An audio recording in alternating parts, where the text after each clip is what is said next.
Blog Talk Radio. This is the Light of Truth radio broadcast with Michael Boldea.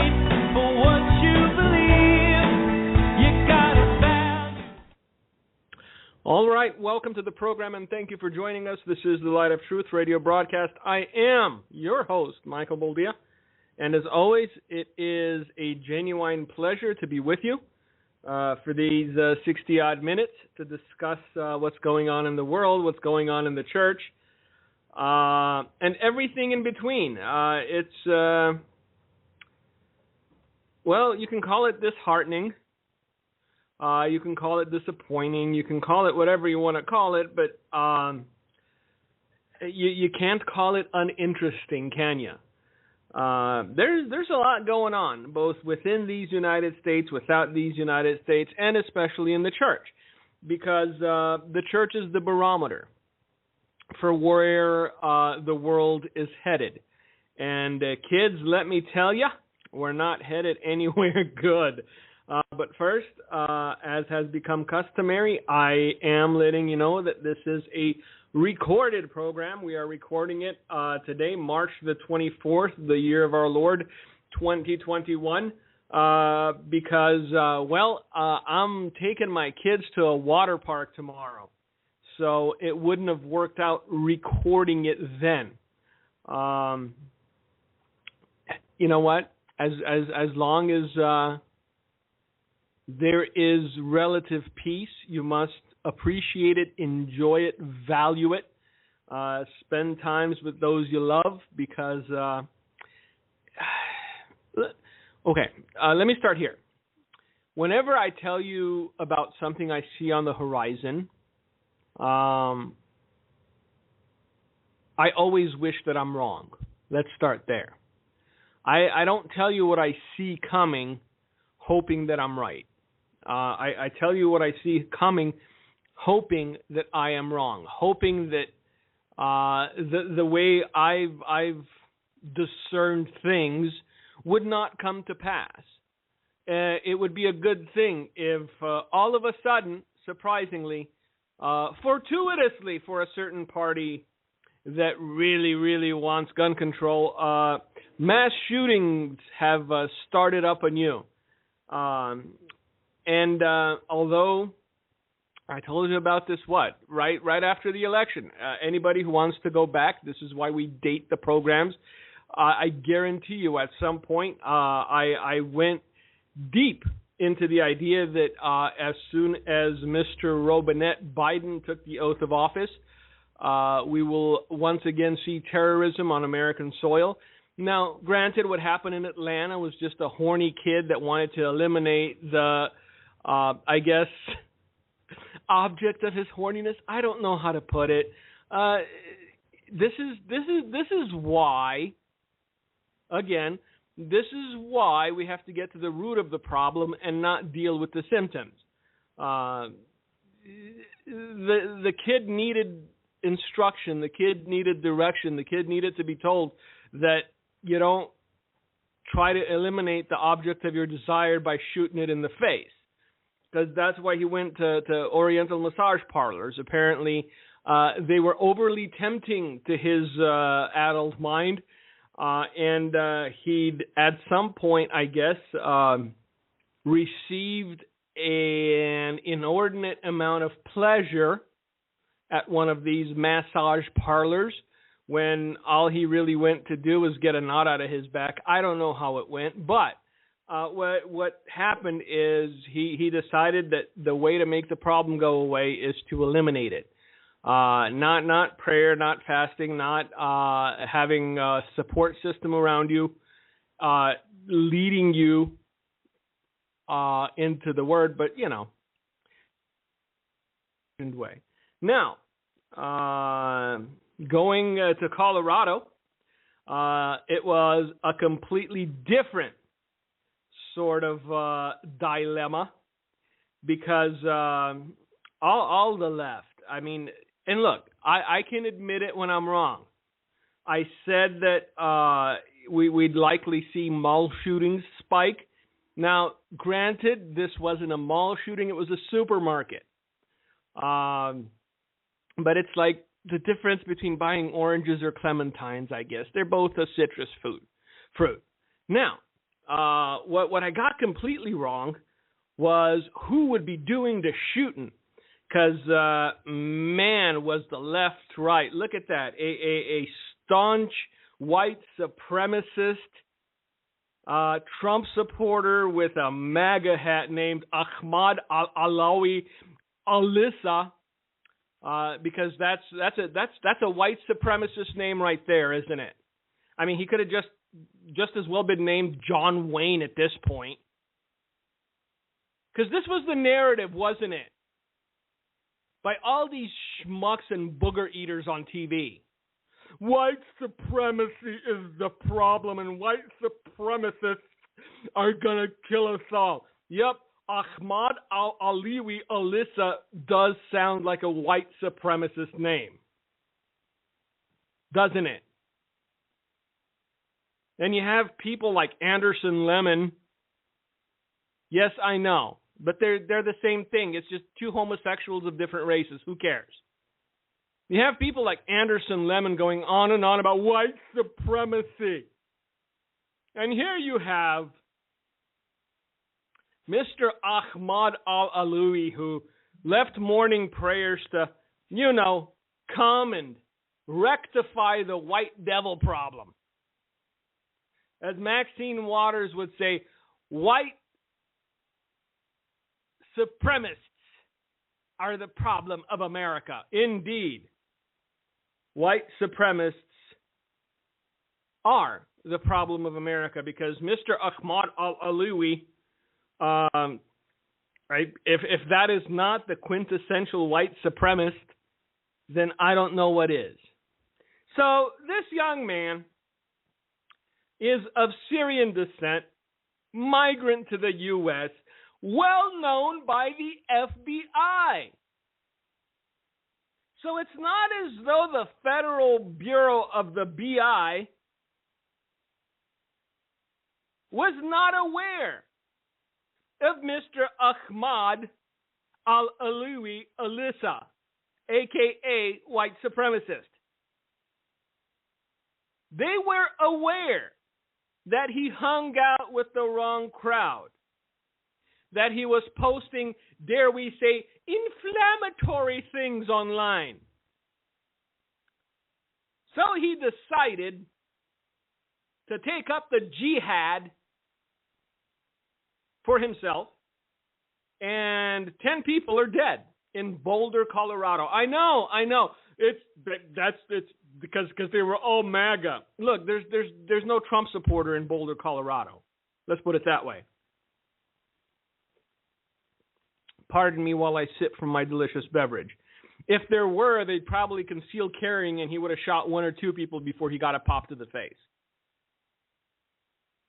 But this is now the big push, because Uncle Mikey told you the next big push has to be gun control, and they're going to cling to every single shooting, whether racially motivated or not, or whether religiously motivated or not. They're going to twist it to make it a white supremacist issue. Thank you, Maxine Water, because you can't say supremacist.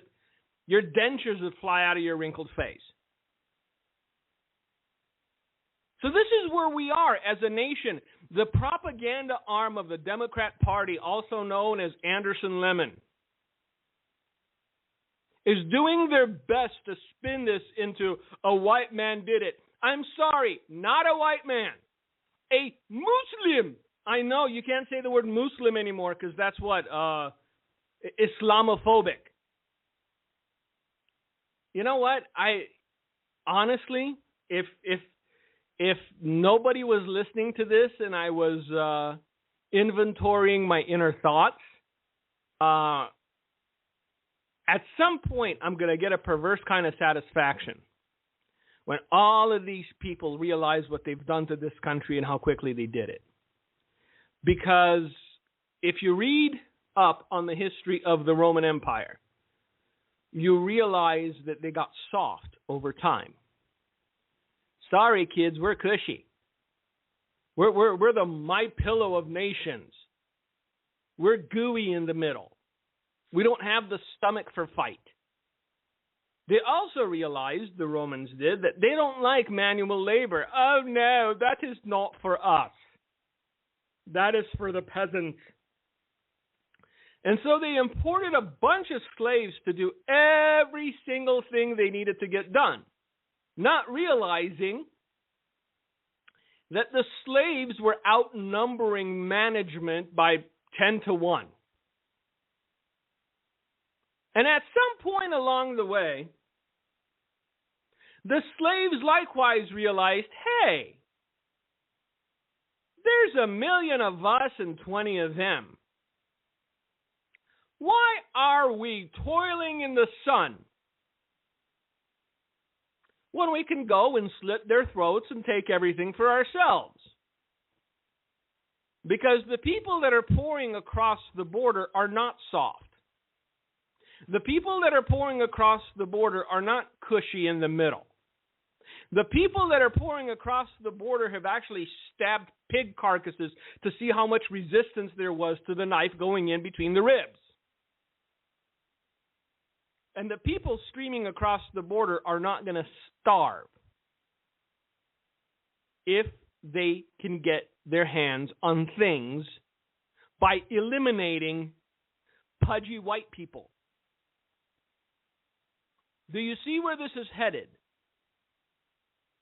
So imagine a worst-case scenario where Dementia Joe and his ilk succeed in confiscating your guns. And I know, because everybody, look, let me just throw this one out there too, because again, I'm trying to get the listenership of this program to 0. I'm alienating as many of you as humanly possible, because if it's 0, then I cannot come in for an hour and we can do it. I can just listen to my own inner monologue. So that's the thrust of my mission today, is to alienate even more of you. That having been said, everybody's all excited about the idea that the people shall rise up. You know what? I'm starting to rethink that one, because if everyone's still walking around in face diapers and being obedient to some just lick spittles that managed to get elected to Congress and the Senate, if every single day more and more your freedoms are taken away and you say nothing and you do nothing and you just sit there like a good little schoolboy and a good little schoolgirl, if people have lost their livelihoods, their businesses, their homes, and still no outcry, do you really think there will be an outcry when they come for your guns? The reason they are so brazen, understand this, and this ties into everything else, the softness of this nation. The reason they are so brazen in pushing everything they can is because they realized you're not going to do anything about it. That's it. The reason they're pushing everything is because they realized you're not going to do anything about it. I'm not talking about 1 or 2 people here or 1 or 2 people there. I'm talking a majority actually standing up and saying no más, as they would say in California. This means no more. Not going to happen. Because we don't have the stomach for the fight. We don't have the stomach to stand up. And all the commies and all the socialists are licking their lips. Because at some point, it's not going to matter whether you have the stomach to stand up anymore. They will control everything with such iron-fistedness. Yes, I'm making up words again. They will control everything with such iron-fistedness that it won't matter what you do. They don't care. They have power. Look, they are abusing the electorate right now. There's no better word to describe and explain what's going on. They are abusing the electorate. There are 17 million Americans without jobs, and they're throwing open the borders and saying, venga, venga, venga, which means come on in. See, I'm multilingual. If I tan for 2 days, I can pass for Middle Eastern and Mexican. So when I speak of this as someone who's probably going to get by in what's coming. Because I'm not a white devil, as certain members of Congress have called white people. Or at least if I am, I can pass for a non-white. Because apparently now it's white people. They're the cancer. And a great majority of this country has been so shamed into silence that even though what they're seeing and hearing is disturbing on a very basic level, they're still unwilling to say something. I don't care what skin color you are, white, black, yellow, purple. If your kid's school is teaching them that they should be ashamed of the color of their skin, and this is what is happening in schools regarding white children, you need to go punch somebody in the face. You need to hear some teeth hit the floor. You are who God made you to be. Whether white or black or brown or yellow, you are who God made you to be. There is no shame in it. But now apparently the whole idea of anti-black hatred is dying down. So yellow people, what is it? Anti-Asian sentiment now. What nobody wants to face, what nobody wants to talk about, and I'm going to do it because, hey, remember, I want to get the listenership down to zero, is the fact that anti-Asian hate is predominantly perpetrated by African Americans. So why are white people getting thrown into the mix? Because a horny kid in Atlanta shot some people because he wanted to eliminate the object of his horniness?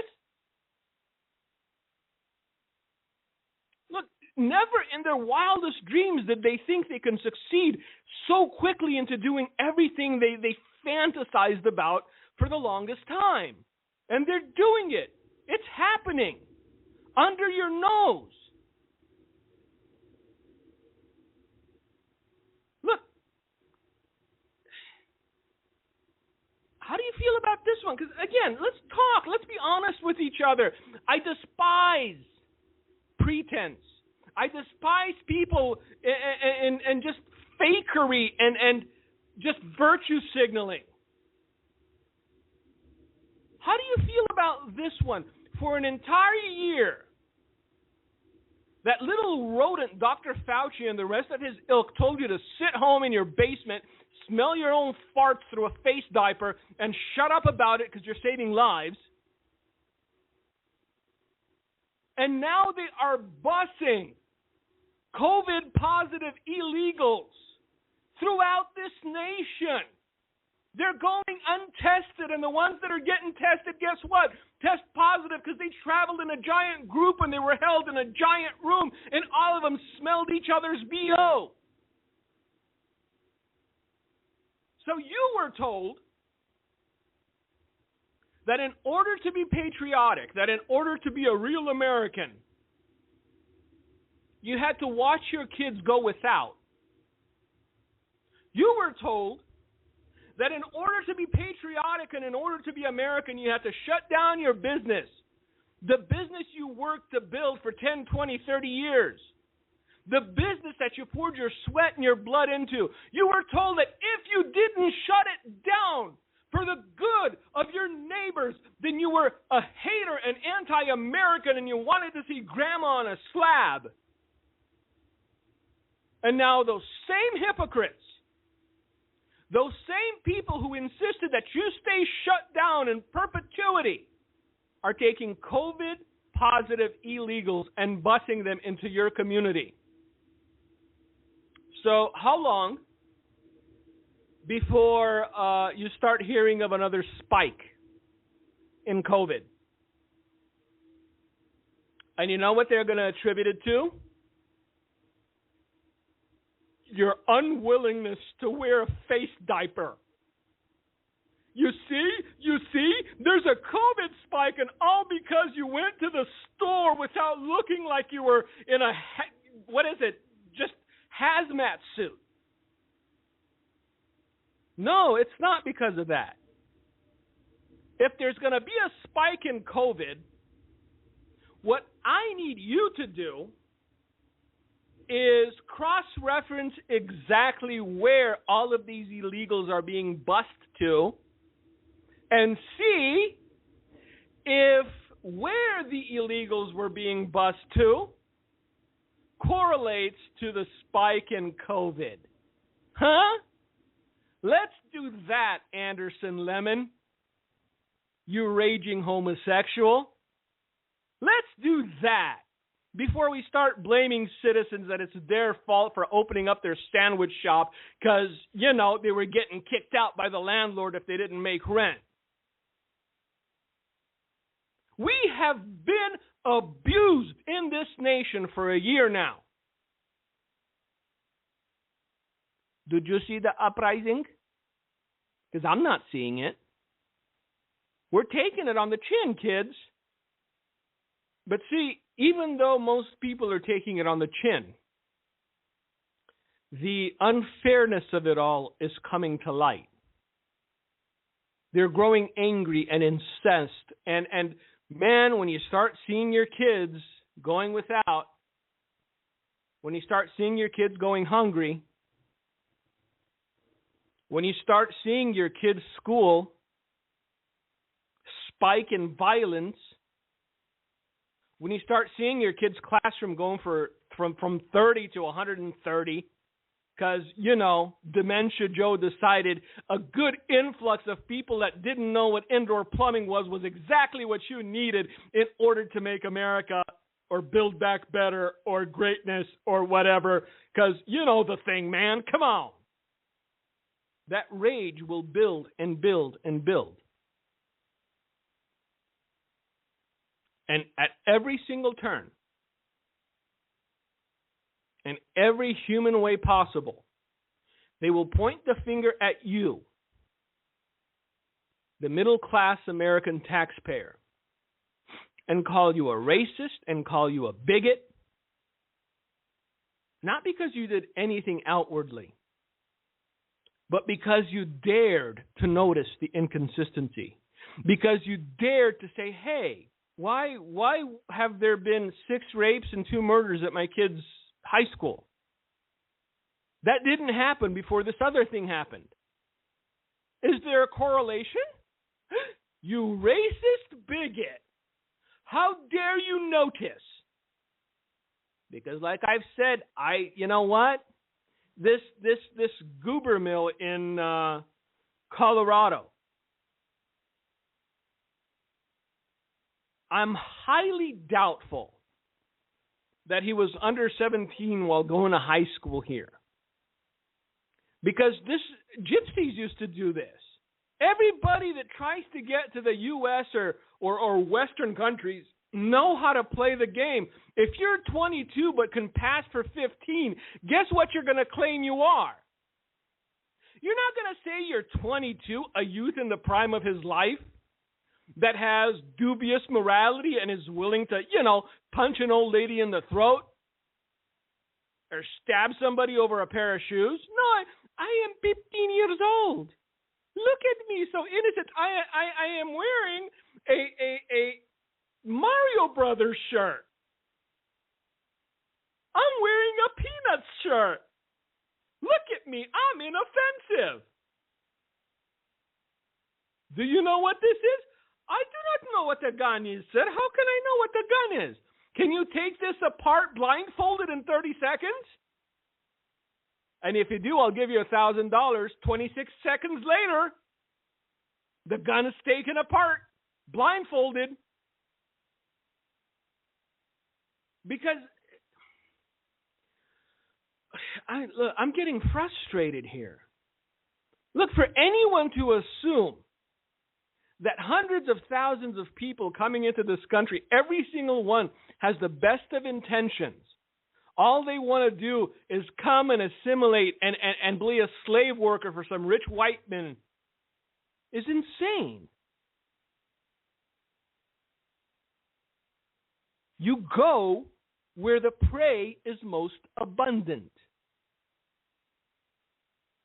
Between robbing a little old lady in a walker and a 6'4" bodybuilder, predators inherently know that the old lady in the walker will put up less of a fight.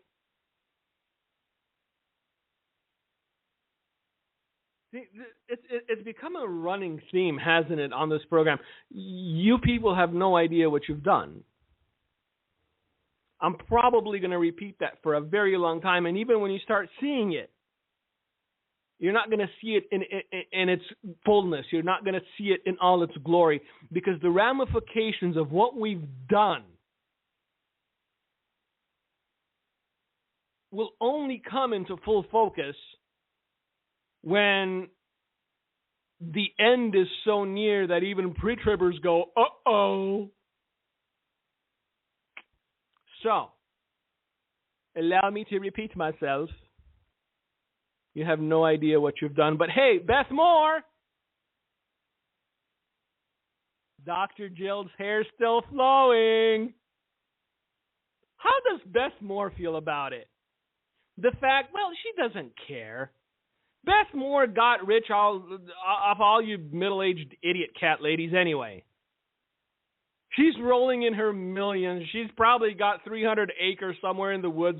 She doesn't have to wear a face diaper because she doesn't live in a 26-story walk-up in New York that smells like curry because you have 17 Indian neighbors on one floor that love to cook the same thing. But you sent her your money, didn't you? Because you have a mantle and a calling and you're a queen and a prophetess. Glory! Well, there you go. But you know what? Eventually, it will affect Beth too. Because this sort of thing spreads, it metastasizes. But I wonder how all the, yay, go Joe people feel about the fact that after they were basically kept on lockdown as a shut-in for the last year because, you know, be patriotic and save a life. Now illegals, many of whom have never seen a shower in person, with COVID, are being bussed into their neighborhoods and being loosed. That's right, loosed. Welcome. Bravo. Well done. So I'm not going to harp on this for the rest of the hour because, like I said, it's making me angry. It's making me angry because a nation with limitless potential was brought to ruin because good people were silent while it was being ruined. A nation with limitless potential for doing good was brought to ruin because people have bought into something that is demonstrably untrue. And again, now you guys are just having fun because you keep sending me stuff that you know will make me angry. And I take the bait. I'm weak that way. But I want to read this first and then dovetail into 2 Timothy because it's not as though we weren't told about what's happening currently by Paul.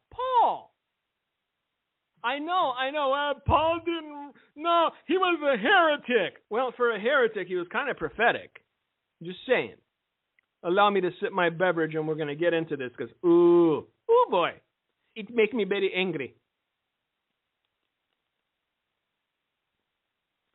The United Methodist Church is promoting hateful propaganda alleging Trump supporters are KKK and Confederate supporting racists. This is the United Methodist Church. So you've got people that are sitting in pews on Sunday morning, and this sort of thing is being promulgated and propagated, and people who scratch their heads sitting there going, I never knew I was a racist. But maybe inadvertently I do have microaggressions, or maybe inadvertently without my knowledge. No, racists know they're racist. This is, believe me, racists know that they're racist.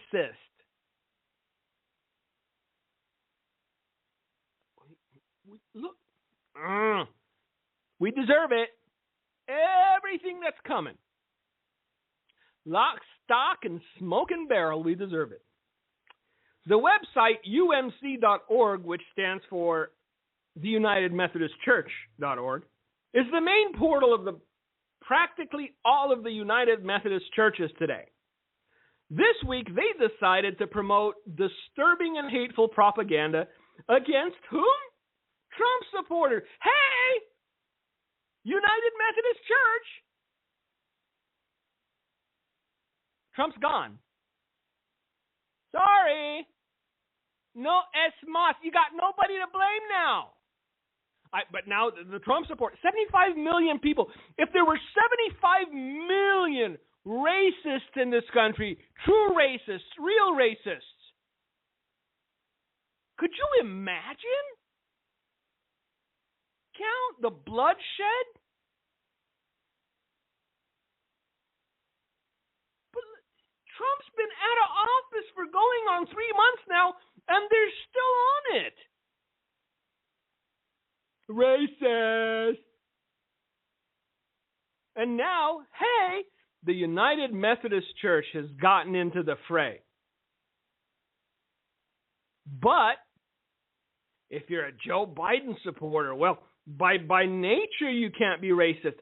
My brother sent me this, and another 2 people sent me this. This was on Twitter. Because in case you didn't notice, it was kind of fun to watch. And then you realized, oh my, that's an old man who can't get up a flight of stairs. And you felt kind of bad for him.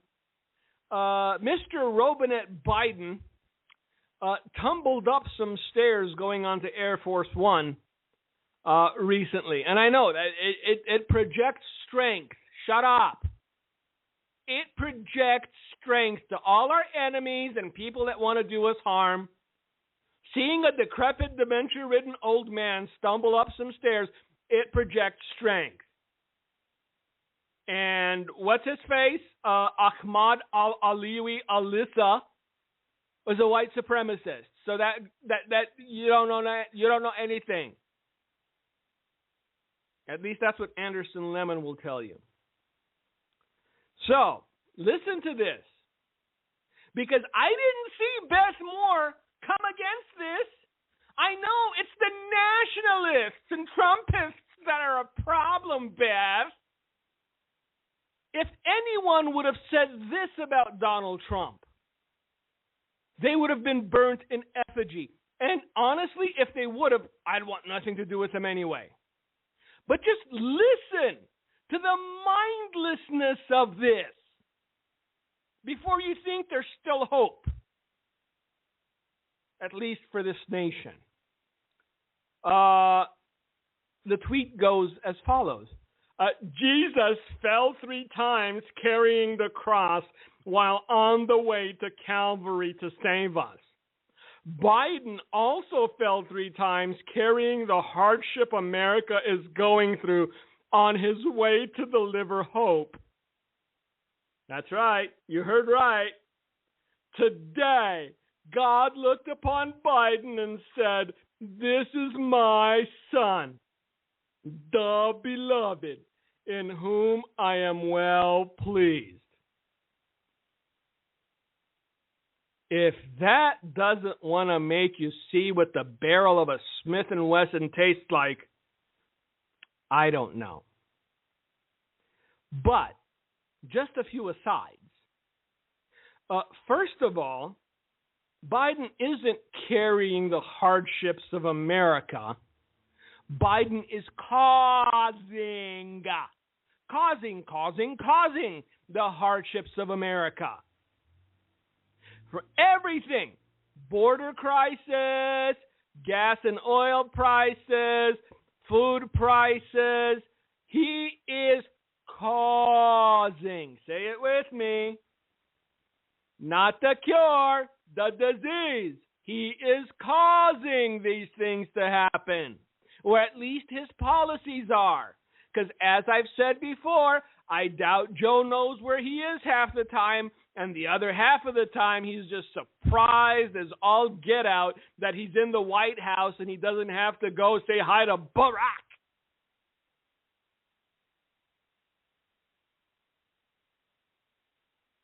So this is where we are. This is the mindset of the church today. You have the United Methodist Church promoting the fact that everybody's racist. And oddly enough, I know, it's surprising though. Apparently black people can't be racist. It's the oddest thing. Now, I've been called a white devil, and I'm not even white. Or I'm white-ish. Okay, I can pass for white if it's winter and I'm not tanned and I've shaved.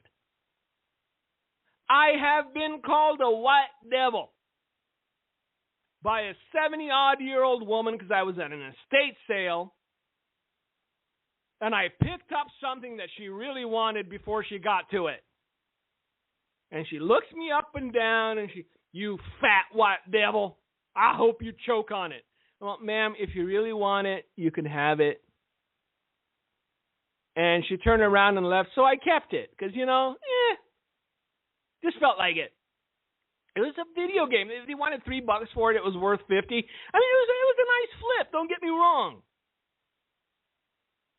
But imagine what would have happened if she'd gotten it to it first, and I would have called her something in the neighborhood of what she called me. I'm just saying, if what is good for goose is good for gander, then let's be honest with each other, huh? So this whole idea that black people can't be racist, shut up. Everybody can be racist. You choose not to be. Because the one thing that has to go through your mind constantly is whatever skin color they are, whatever nationality they are, they were still created in God's image. They're still your fellow man, a fellow traveler in this world. They still have the potential of being your brother and your sister in Christ. But yeah, 70-year-old, I'm sure that if she tried out for Aunt Jemima commercial, she would have gotten it. Sweet-looking old lady. You fat white devil. I hope you choke on it. So there you go. I know. That was a fluke. Because that's what people like Anderson Lemon say. Whenever it has, that's the exception that proves the rule. If you want to get more depressed about the condition of humanity,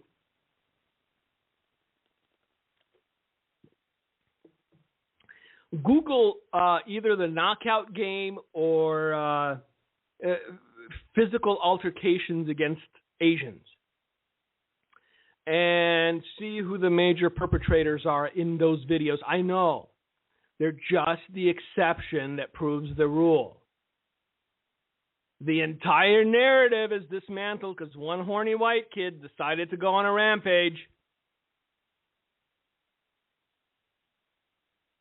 But do yourself a favor. Acknowledge and realize the world you're living in, not the world you wish you were living in. So, the United Methodist Church put out anti-racism starts for white Christians. That's right. See how, the broad net shrunk and shrunk until the white Christians were the only ones left in it. Anti-racism starts for white Christians. Do's and don'ts. So this is what you're supposed to do as a pastor in a Methodist church. By the way, if you're still giving money to the United Methodist Church, if you're still associated with the Methodist Church, you deserve it. You deserve it. Because you should have known this and you should have walked away. I don't care if that's the only church in your town. Drive 5 miles and go to the Lutherans. They're as lukewarm. But at least they're not pushing this. So this is what you're supposed to do as a leader in the Methodist Church. Preach, teach, and say clearly in your church, what is happening is rooted in systemic, historical, institutional racism. Is it? Is it? Because if historical, institutional, and systemic racism were a thing, Oprah wouldn't be a billionaire. Last time I checked, Oprah was black. How many millions of white women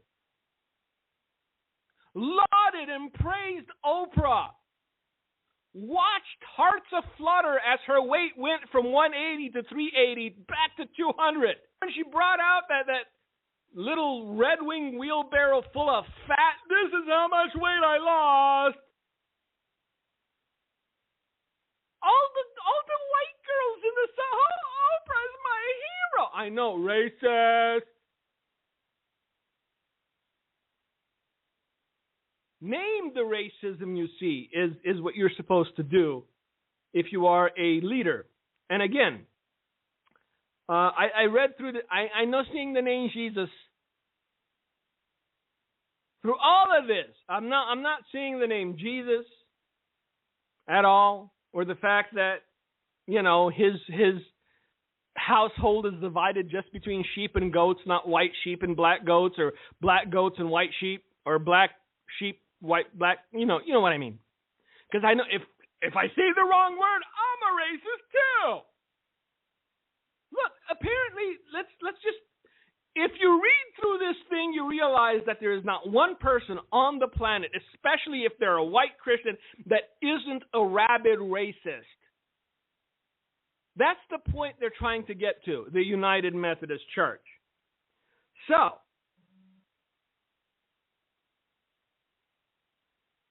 listen to this. Those who attacked the U.S. Capitol building and protested election results in other state capitals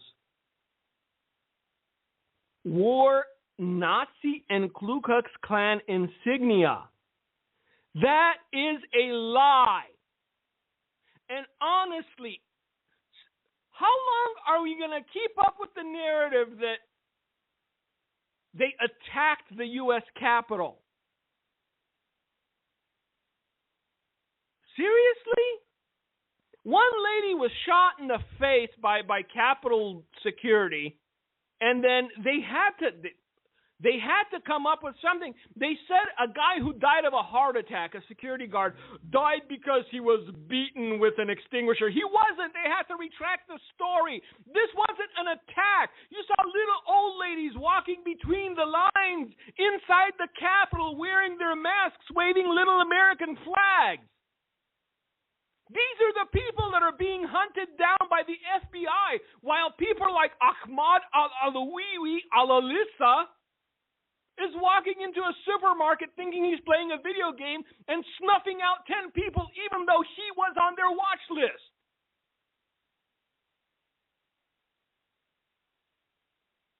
The FBI knew about this man. He killed 10 people. because they're too busy hunting down radical Nazis, racists that entered the cap. I'm sorry, if you still think that this was a fair and honest election, I'm actually going to start a Patreon called You're a Sucker and You Can Give Me Money.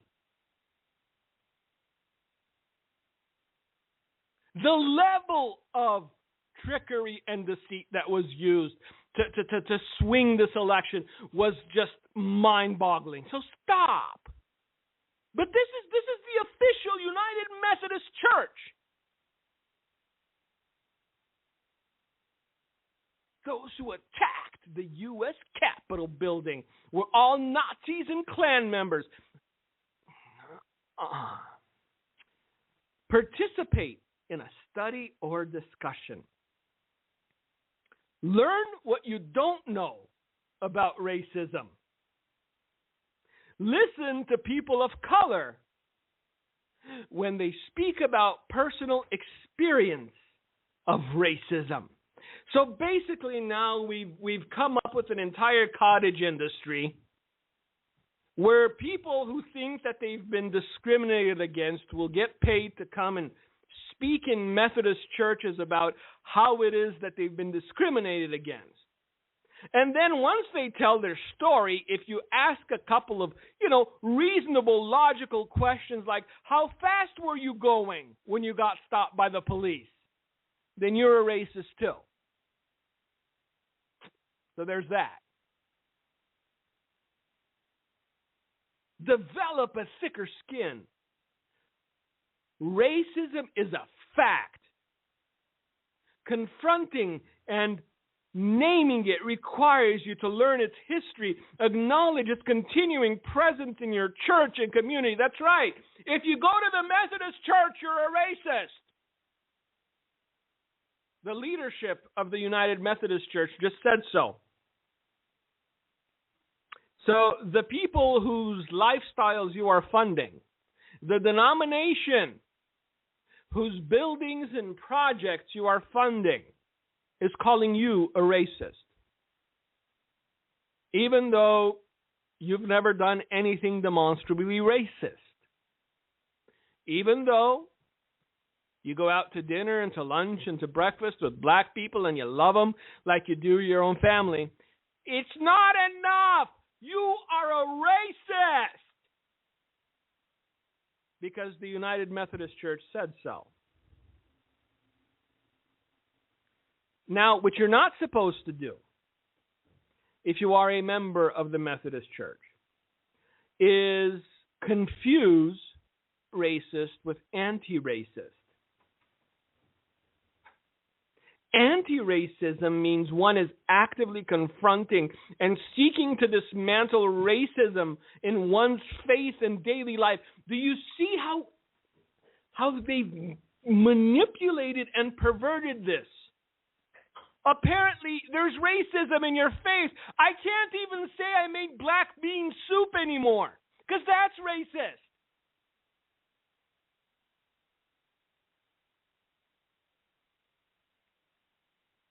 I'm getting angrier and angrier, and I'm not going to go through the rest of this, but if you want to find it, you will. So yeah, 75 million people in this country are racist just because they voted against post-birth abortion, and they voted for national borders, and they voted for a good economy. Again, if you are still a member of the United Methodist Church, you're part of the problem. If you are still a member of the United Methodist Church, you're part of the problem. Go seek out the Lutherans. Like I said, they're just as lukewarm. Their theology is just as dodgy.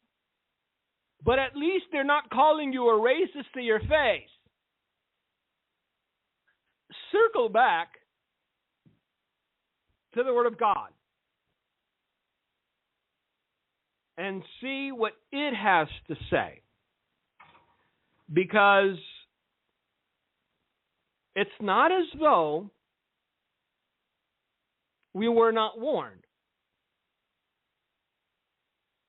It's not as though God didn't see this coming from a mile away. But know this, that in the last days perilous times will come. For men will be lovers of themselves, of money. We went through all this. Now, let's go to verse 6. If you've got your Bibles, verse 6, people. For of this sort are those who creep into households and make captives of gullible women. I know everybody thought I was a misogynist and hated women because I picked on Beth. But see, Beth crept into your house and made captive of you because you're gullible. Kind of person that Timothy is warning you about. The entire United Methodist Church apparatus is the kind of people that Timothy is warning you about. Because if you're in church and you're not being taught Christ, if you're in church and you're taught something other than repentance and righteousness unto God, if you're in church and you're taught something other than there is righteous and unrighteous, sheep and goats, it matters not what their skin color is. If you're taught anything other than that, if you're taught this lunacy about you not knowing you're racist, but you're really racist just because you're white, then you are fulfilling the words of Paul in 2 Timothy. For of this sort are those who creep into households and make captives of gullible women, loaded down with sin, led away by various lusts, always learning, and never able to come to the knowledge of the truth. Now, as Jannes and Jambres resisted Moses, so do these also resist the truth. And this is how Paul defines them. Open your ears. Men of corrupt minds, disapproved concerning the faith, but they will progress no further, for their folly will be manifest to all, as theirs also was. So the question is,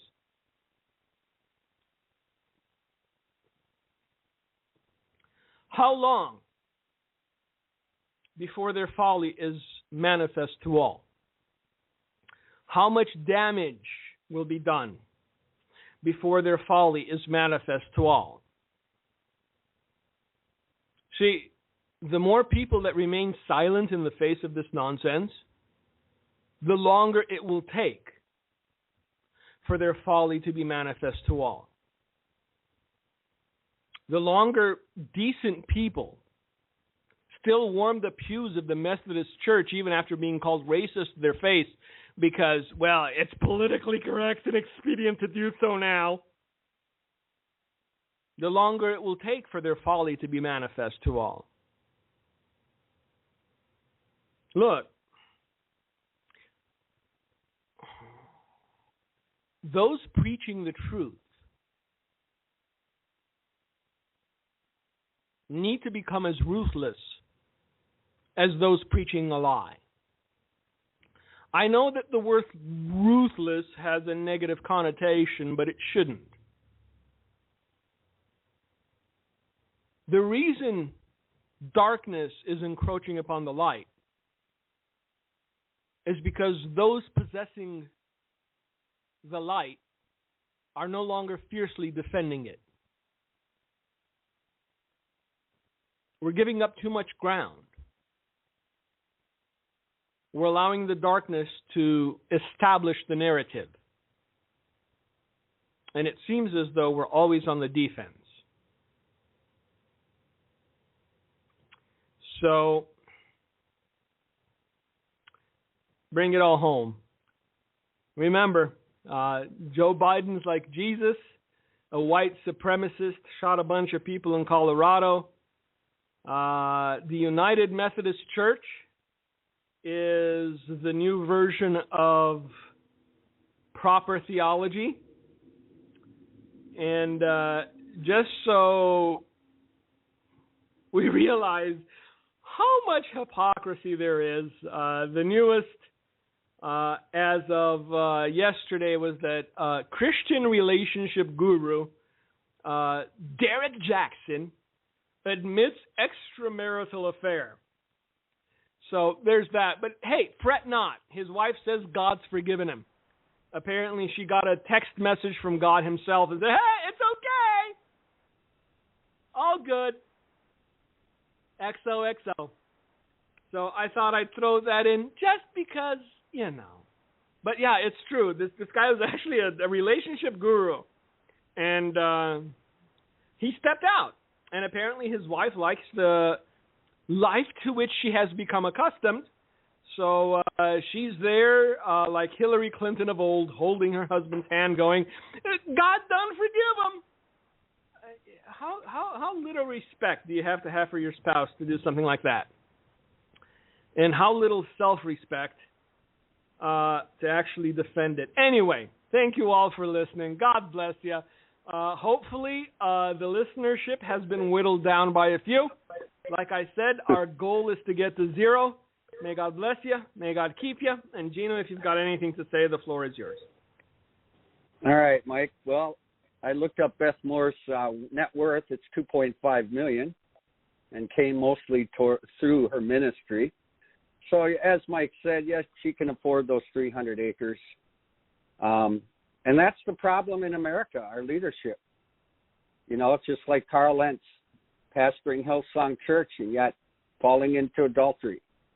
And when the leaders don't live right and the leaders don't preach right and they don't walk in truth, you know, it affects the flock, affects the church.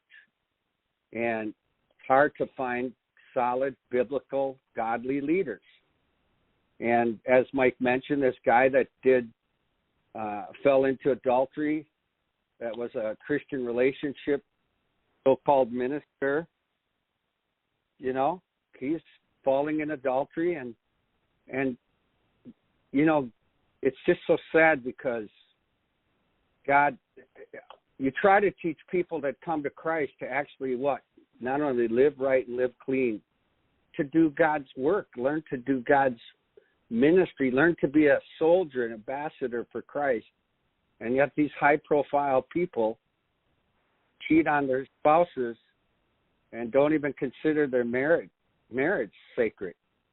And it's why our country's falling. And Dimitri used to say, Gino, it's the sin in the church that's going to bring the judgment of God. And that is exactly right. And so we pray and continue to pray, might keep blowing a trumpet of truth. And if our audience whittles down, it's not because we're not speaking the truth. We're going to speak the truth no matter what and not worry about, you know, the size of the audience, which Mike doesn't worry about. We want to speak the truth because God says in the last days he looked for what? A man to stand in the gap.